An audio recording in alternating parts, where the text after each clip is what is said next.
I'm such a burden. Everyone here is doing all they can to protect me, but I don't have the power to protect them. But then, when I thought of how I wanted to protect you...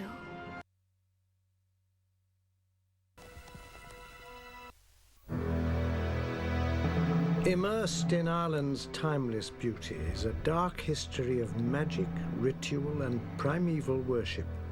Elemental forces from this ancient past come back as apparitions to wander amongst the living. And many of these restless souls are trapped in Ireland's castles. The spirits reach out from the beyond, lost phantoms that have become the castle ghosts of Ireland.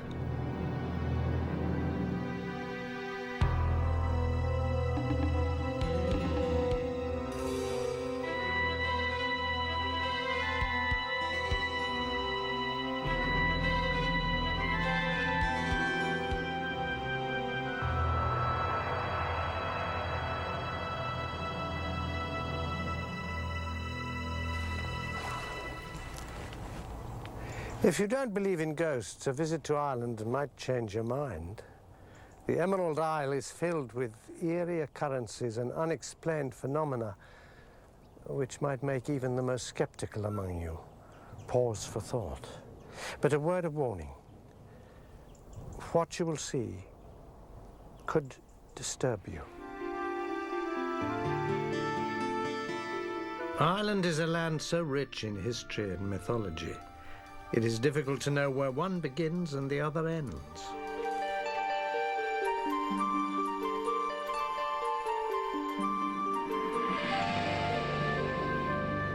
Among the sacred spots, burial mounds, and bewitched trees of Ireland, the spirit otherworld of the dead is as real as that of the living.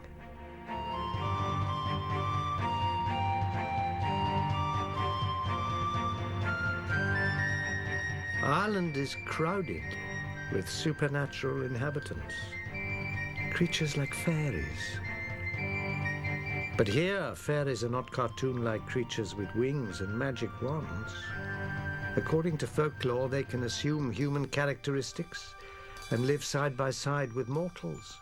If disturbed, fairies can be sinister and dangerous, exacting vicious revenge on humans. It is very bad luck to build on ground belonging to the fairies. Across Ireland, places known as fairy forts are left untouched by humans.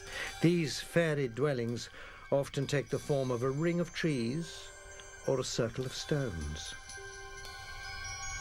To build upon the forbidden sites would anger the fairies and result in misfortune and even death. Myth has it that angered fairies shoot poisoned darts at cattle and horses. They can transport men and women away from their loved ones into a dark fairyland. And most disturbing of all, they carry off human children, substituting changelings in their place. In Ireland, spirits and ghosts slip in and out of the living world, some to do good, others to do harm. And it is in Ireland's haunted castles that many of these ancient souls still dwell. In County Carlow on Ireland's east coast, in the village of Clonegall, stands Huntington Castle.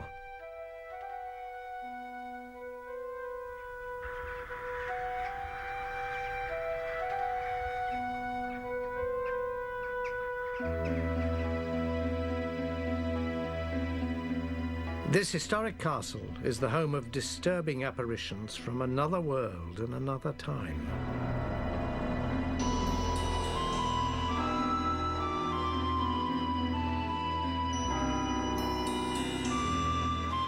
The castle was originally built in the 14th century as the stronghold of the Kavanaghs, an old Irish clan. Since that time, there have been many changes of ownership, and the castle has been rebuilt and added to by each successive owner.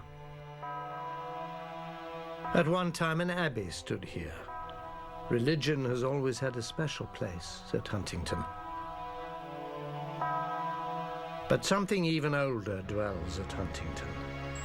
A primeval psychic force from Ireland's deepest history, so powerful it radiates beyond the castle walls.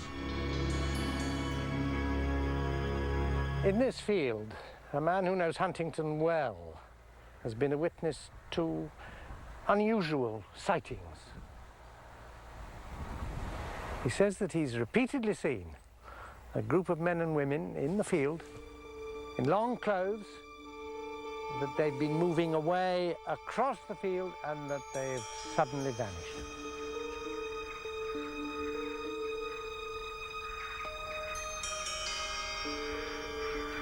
And here in an area of wilderness called the Yew Walk, many people have seen unexplained figures moving among the trees. But it is this spot, deep inside Huntington, that may well be the center of the castle's hauntings.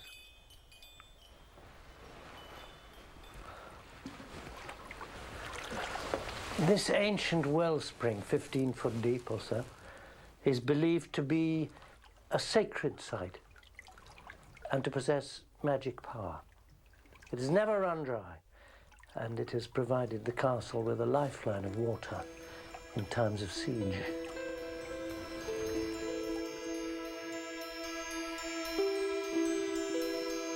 Huntington Castle has been owned by the Durden Robertson family since the 18th century. The current owner is David Durden Robertson.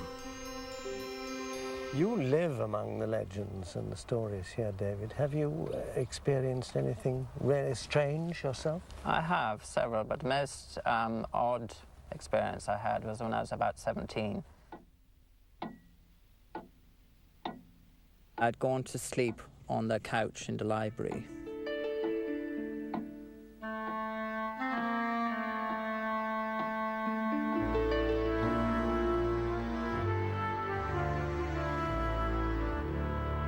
When I woke up, the room was quite bright and the whole couch was almost sort of spinning around.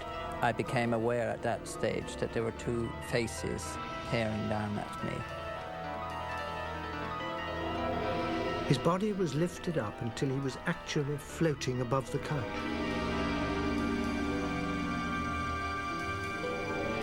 Well, it was a most extraordinary experience. They hadn't touched me, but they just looked down at me. It was as if I was in their power.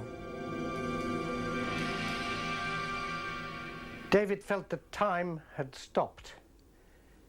As in a waking dream, he was able to observe his own body, but not control it. He was having what is known as an out-of-body experience. These vivid encounters with the apparitions which he describes attest to their existence. But the question remains, who are they and what do they want? And the answer may lie deep in the cruel past of Ireland's history. The native inhabitants of Ireland were the Celts, and 1,500 years ago, a special priestly class of learned men lived among them. These people professed to have magic powers and a secret knowledge of the world. They were the Druids.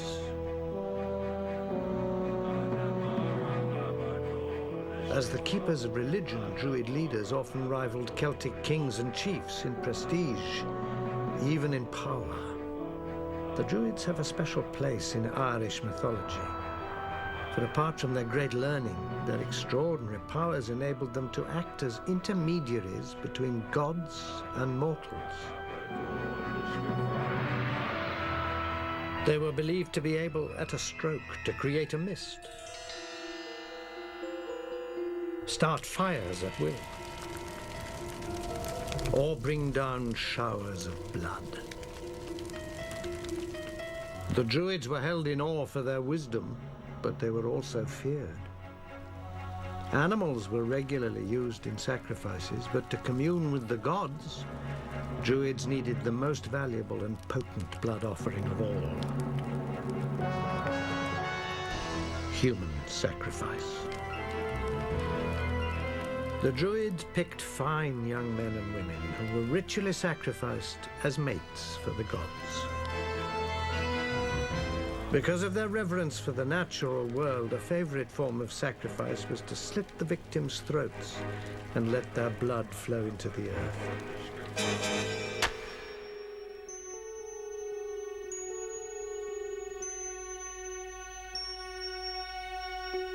Is it possible the figures David saw looming over him were the ghosts of ancient druids? Had they returned in search of a victim? Huntington Castle is in some way connected with these spirits of an earlier, darker time. Indeed, this mysterious sacred well in the core of the castle is called the Druid Well. It remains the castle's spiritual center, and may be the source of Druid visits into our modern world. The bloody events of over 1,500 years ago are still imprinted here, centers of energy, held in the atmosphere of Huntington's ancient walls. And perhaps the Druids will return here again from the beyond, hunting for victims to sacrifice to their pagan gods. Some ghosts are a mystery that can never be solved. Why do they appear in certain places and at certain times? But other ghosts have a special attachment to a particular place and return to it again and again. This is the case at our next castle, where a ghost came back from the world of the dead to help its living descendants. The ghost appeared quite recently at Castle Leslie, which lies in County Monaghan, near the border between southern and northern Ireland.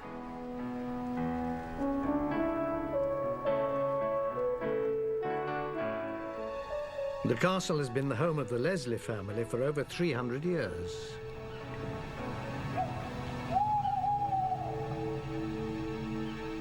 In January 1996, Castle Leslie was invaded by paranormal activity and a series of identical sightings of an unexpected guest.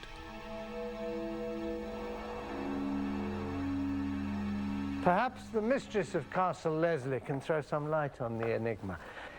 Samantha runs the castle and is a direct descendant of Bishop John Leslie, who bought the estate in 1664. Sammy, you've had direct experience of this particular Castle Leslie ghost?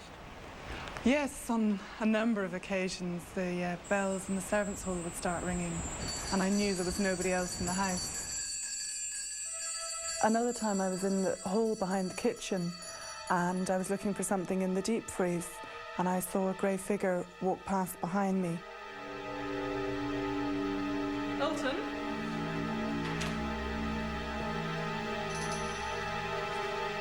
Alton? Sammy assumed it was Alton, her partner, and called out to him. He didn't answer. Alton! She then realized that it couldn't have been Alton. He was out of the castle at the time. And then, over the next few months, supernatural activity fairly erupted at Leslie. Sammy was alone, cooking in the castle kitchen, when from behind her she heard a strange noise. A shower of orange pits hit the wall beside her, and there was no one else in the room. That was frightening enough, but then another thing happened. Again, Sammy was working in the kitchen when quite suddenly the electric food mixer burst into life.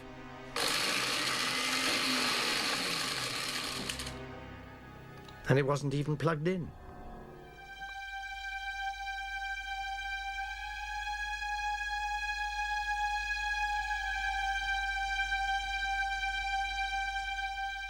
Three separate sets of guests at the castle described a ghostly ordeal in the bedroom known as the Red Room. None of the guests had stayed at Leslie before and had no knowledge of the castle's history, but they all recounted almost identical experiences. The first guest couple reported being woken in the middle of the night by a light in the room they described as soft daylight. Then through the light they saw a man standing over the chest of drawers. It appeared he was looking for something. Then the image and the light faded away. A few weeks later, another couple stayed at the castle. They slept here in the red bedroom. The next morning they described exactly the same thing as the previous couple. The strange light and the man in that corner of the room. But this time the guests experienced something more frightening. The figure moved over to the end of their bed. Facing the couple, he put his finger to his lips and softly whispered, "Shh," disappeared.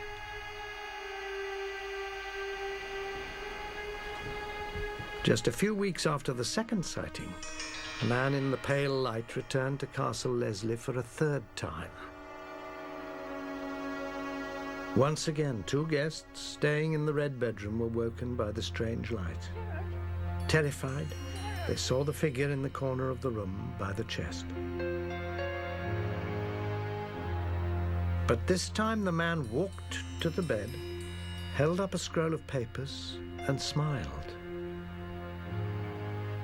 Transfixed by the apparition, the couple saw that across his forehead was a bloody wound.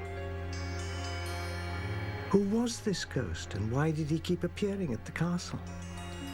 A reason may be found in Ireland's recent history.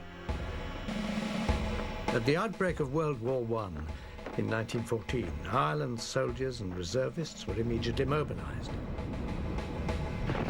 By the end of the war, more than 200,000 Irishmen had served not only Ireland, but Great Britain, and many had given their lives.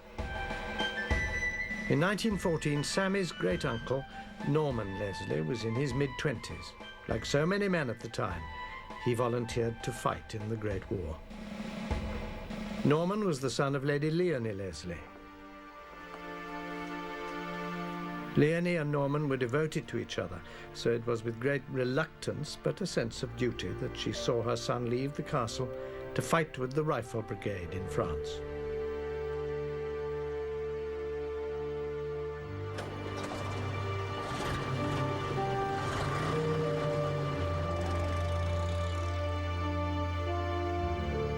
Weeks passed.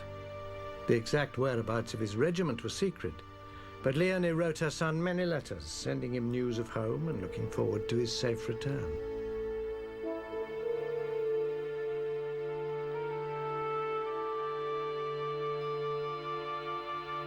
Then on the morning of October the 18th, 1914, word came up to the castle. Young Master Norman had been seen standing on the far side of the lake. The gamekeeper who saw him ran to the castle to bring Lady Leonie the good news. Another estate worker sent word that he too had spotted Norman in the grounds. Overjoyed, Leonie flew into action. Norman's room was hurriedly prepared, and the servants made the castle ready to welcome the soldier home.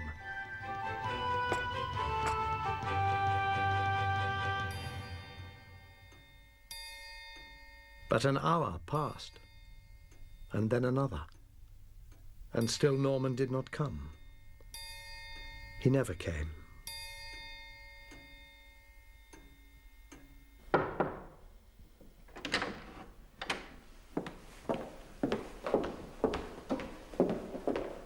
A week later, a telegram arrived.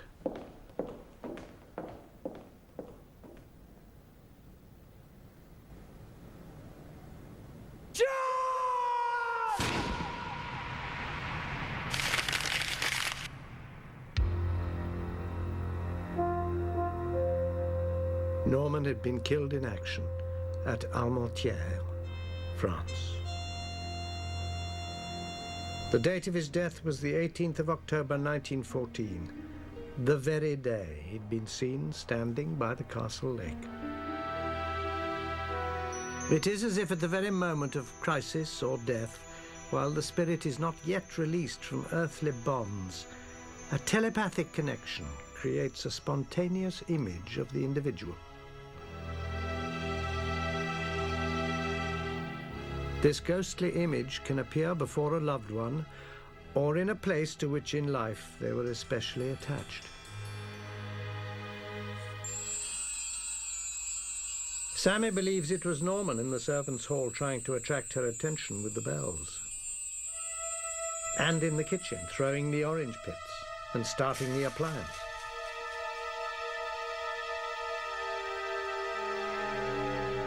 Of course, the red room was Norman's bedroom. Who else could the ghost have been? And the papers Norman's ghost held up? Sammy felt that the apparitions and poltergeist occurrences were Norman's way of trying to get a message to her. The papers were the clue. For many years, the Leslie family had been in conflict over the inheritance of the estate. Sammy had searched for an important document which she hoped would solve their problems. But her efforts to find it had proved fruitless, and eventually she gave up.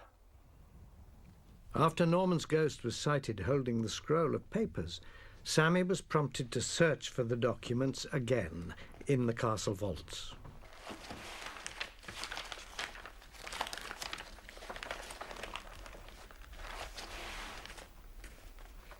When she touched a certain file, a shudder went up her spine. It contained the very papers the family needed. If Norman's ghost had not appeared, the file would have remained undiscovered, and Sammy's claim to Castle Leslie would have been in jeopardy. Her future at the castle is now secure because of Norman's appearance. Ghosts manifest themselves in many different ways. Some are figures as solid as a living person. Others bear little resemblance to the human form. Poltergeist hauntings, such as those at Castle Leslie, can be the most disturbing ghost experience. Inanimate objects suddenly erupt in violent motion to disrupt the peaceful routine of the living.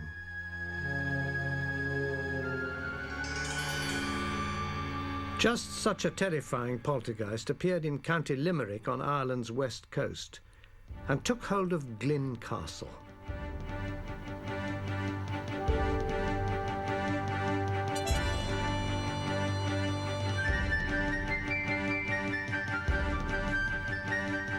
Situated on the banks of the River Shannon, Glynn Castle dates from the 14th century and is home to the Knight of Glynn.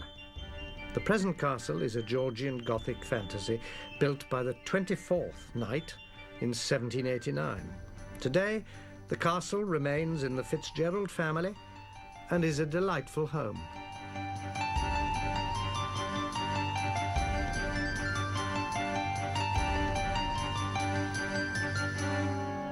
But it was here on a night in 1991 that two of the castle's loyal workers were subjected to a traumatic ordeal. Sisters Nancy and May had worked at the castle as cook and housekeeper, respectively, for over 40 years. Leading calm and orderly lives, they had never had a paranormal experience. Until that night. Things started off normally. The knight had had a guest for dinner, and May and Nancy cleared away as usual. It was close to midnight by the time they went up to bed. May went straight to sleep, and Nancy read for a while before turning off the light. I was only just settled down about 12 o'clock when I heard this noise on the stairs, as if somebody was coming up, labouring in terrible trouble, like as if they were trying to do the stairs and not able. Nancy called out to another employee of the castle, Una, who slept in the next bedroom. Una called back that she was in bed and had also heard the banging.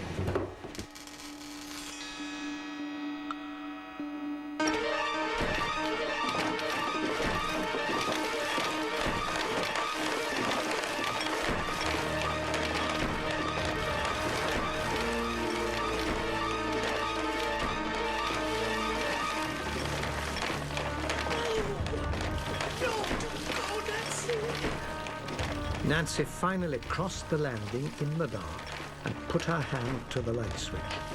As soon as she pressed it, everything went quiet.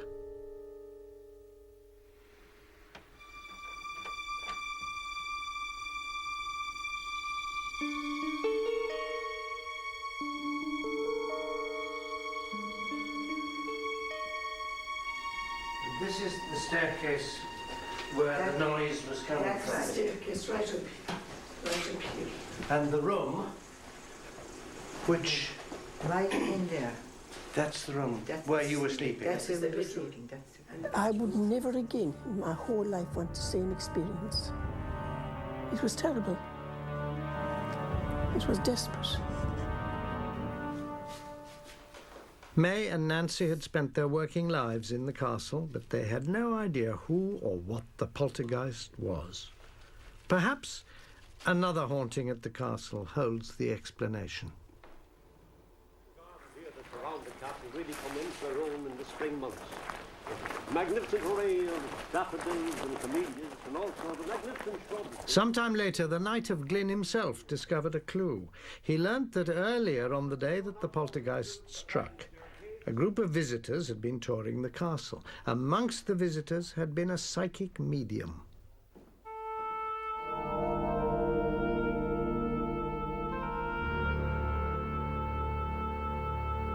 Although the medium entered the castle purely as a visitor, could her presence have unwittingly unlocked the violent energy of this most unhappy ghost?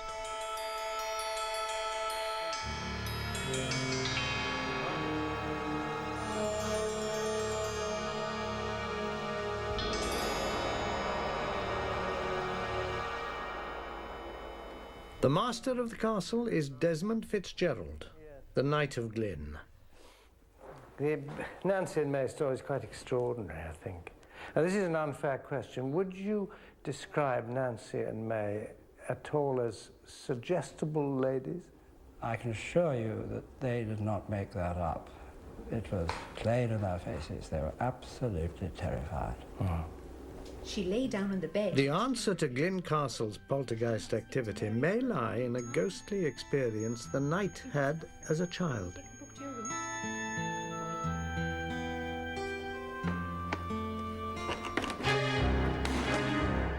A frayed rope hung in midair. The eerie sight filled the young boy with dread. There's nothing there. But when he returned to the hall to show the mysterious rope to his mother, it had disappeared.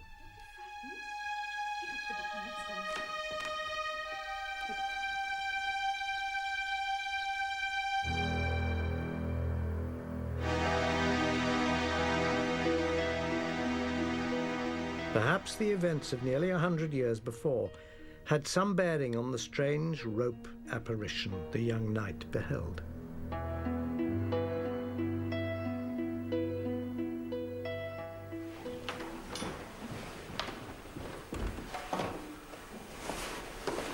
In 1867, the castle was undergoing decoration. A Dublin firm was employed to carry out the work, which included painting the ceiling under the hall staircase.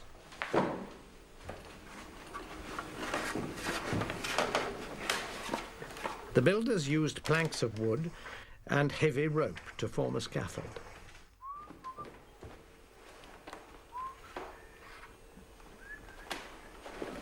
But tragedy struck. Without warning, one of the ropes supporting the planks of wood gave way. The builder painting the ceiling was unable to save himself. He died. Was the rope that the young knight saw all those years later the one that had broken and caused the accident?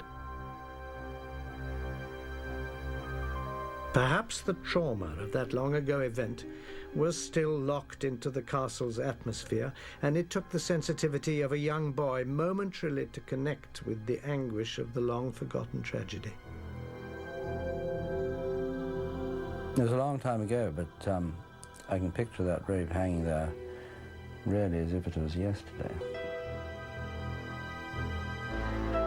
Could the haunting that May and Nancy experienced so recently also be connected with that tragic event?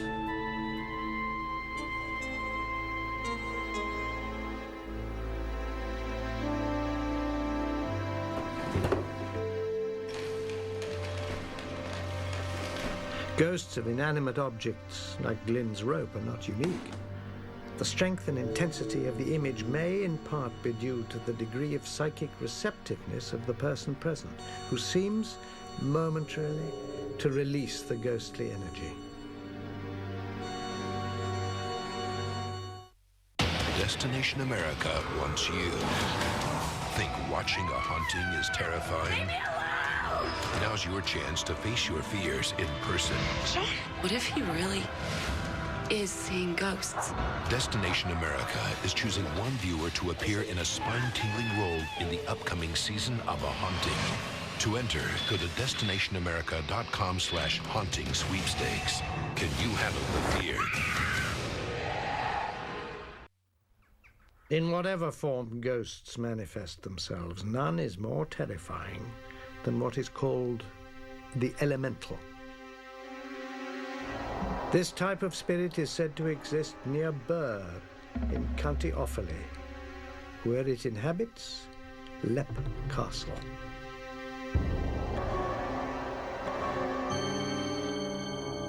The elemental is a frightening phantasm from the beyond that envelops those who experience it in its malignant force. The ghost is so horrifying, its hauntings bring an overwhelming sense of evil and deep-rooted fear.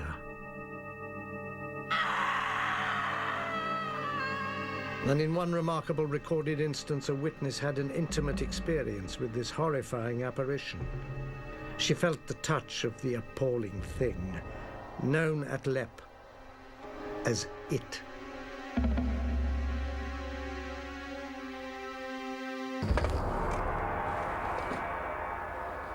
The vile elemental It seems to have been born out of the long and turbulent history of Leap. And this room has been a witness to its ruthless past. It is known as the Bloody Chapel, after a shocking murder that was done on this very spot over 400 years ago.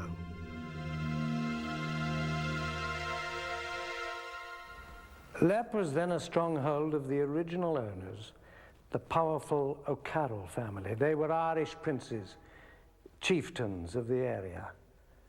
Leap was an impregnable fortress, impervious to ferocious attack. But within the O'Carroll family itself, murderous treachery arose. On the death of the chieftain Mulrooney O'Carroll in 1532, a fierce rivalry for the leadership erupted among the family. Brother opposed brother in a bitter contest for power.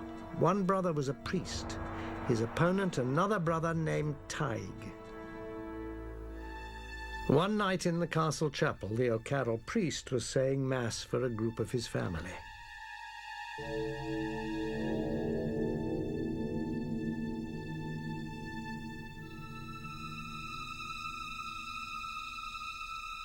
As he was chanting the holy rites, the door of the chapel opened and his rival brother Tig burst in.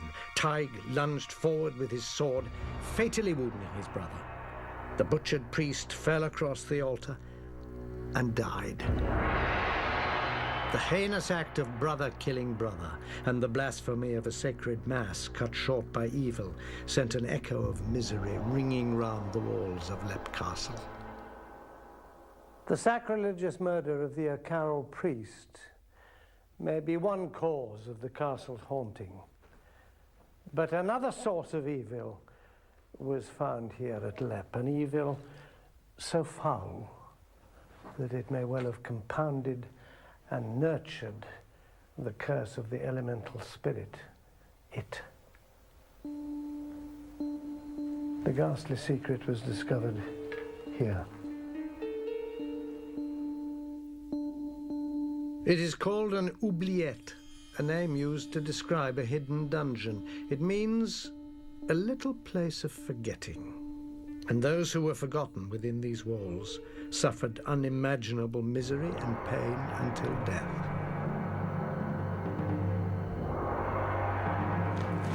Leap's oubliette is a little room with a drop floor off the Bloody Chapel.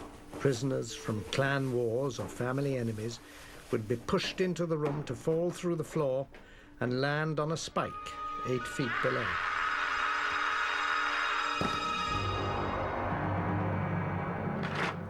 At the turn of the last century, workers were given the task of clearing the oubliette. They made a hideous discovery. Human skeletons lay piled on top of each other.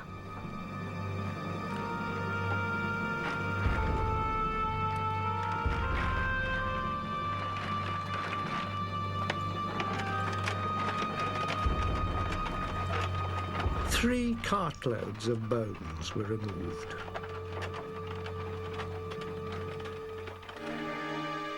It was shortly after the gruesome discovery within Lep's oubliette that a psychic disturbance caused the elemental It to emerge. In 1659, the ownership of Lep Castle passed in marriage from the O'Carroll family to an English family, the Darbys. In the possession of the Darbys, Lep became a family home. It was improved and extended, the gardens landscaped, and a full staff employed to maintain it. By the late 19th century, descendants Jonathan and Mildred Darby looked forward to bringing their family up at Lep. As was the fashion of the day, Mildred Darby was interested in the occult. Little did she know that her innocent dabbling would bring her face to face with it. Because of its bloody associations, Lep had always had a reputation for being haunted. Shall we begin? Nevertheless, Mildred naively toyed with magic. As if sensing a call from the daylight world, the dormant elemental awakened with ferocity.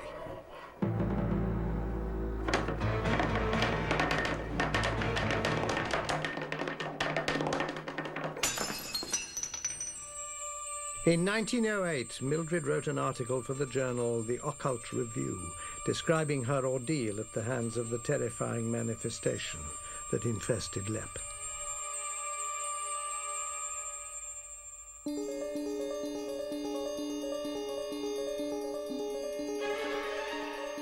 I was standing in the gallery, looking down to the main hall, when I felt somebody put a hand on my shoulder. The thing was about the size of a sheep. Thin, gaunt, and shadowy in parts. Its face was human, or to be more accurate, inhuman in its vileness. Its lusterless eyes, which seemed half decomposed in black cavities, stared into mine. The horrible smell, which had before offended my nostrils only 100 times more intensified, came up into my face, filling me with a deadly nausea. It was the smell of a decomposing corpse. Why did this elemental inhabit Lep? Could it have been the combined horrors of the bloody O'Carroll murder? And all those lost, dead souls walled up in the oubliette, drifting in despair to death?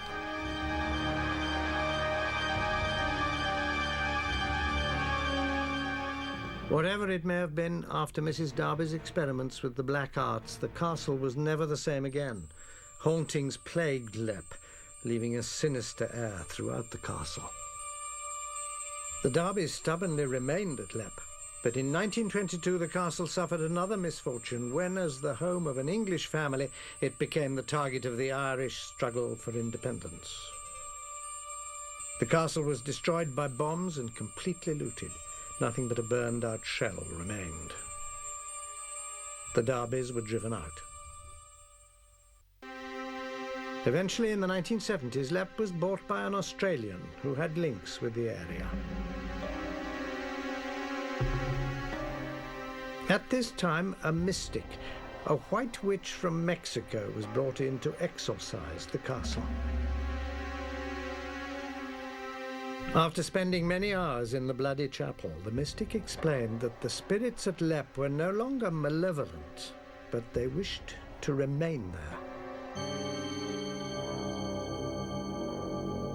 6 years ago, Sean Ryan and his wife Anne bought the castle. A complete ruin when they arrived, the family is making it habitable again. In the meantime, they live in the castle gatehouse with their young daughter. You and Sean have been here for 5 years now? 5 years, yeah. Turning a pretty grim ruin into a home. Tell me, have you had any supernatural experiences?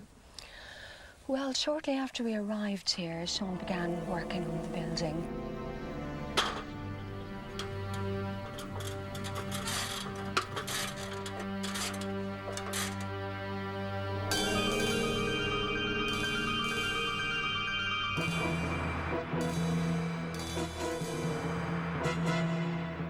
He had an unfortunate accident and he broke his kneecap, which actually had to be removed, and it set us back about a year with the work.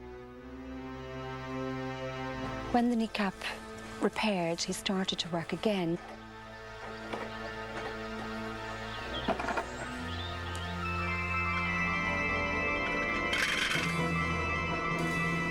And he had another accident and broke his ankle. And we began to think that we weren't really wanted here. There was something going on. But we've overcome that now and we're back restoring the building again. So we're happy to share the place with whatever spirits are here.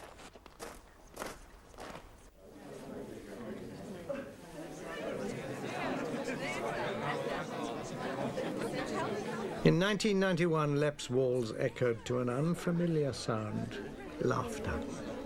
Friends and family gathered in the chapel to witness the christening of Sean and Anne's young daughter, Kira. Strewn with flowers and lit by candles, the chapel was filled with smiling faces.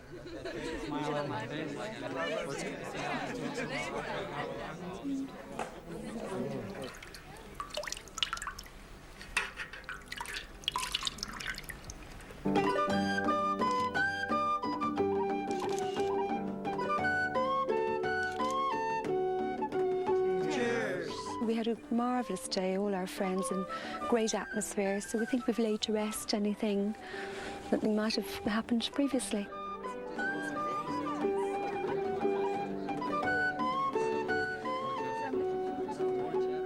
After the ceremony, every guest noted how even though there was a strong wind blowing in from the fields through the open windows, the candles barely flickered and not one blew out. If Lepp's troubled spirits are unwilling to leave, let us hope that at least they have found peace.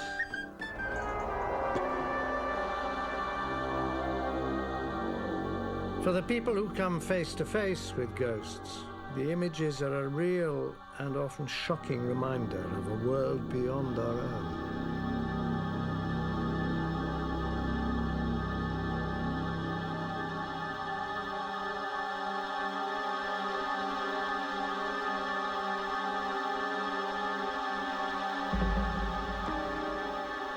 In Ireland's castles, it is as if spirits from thousands of years ago reach out to touch us.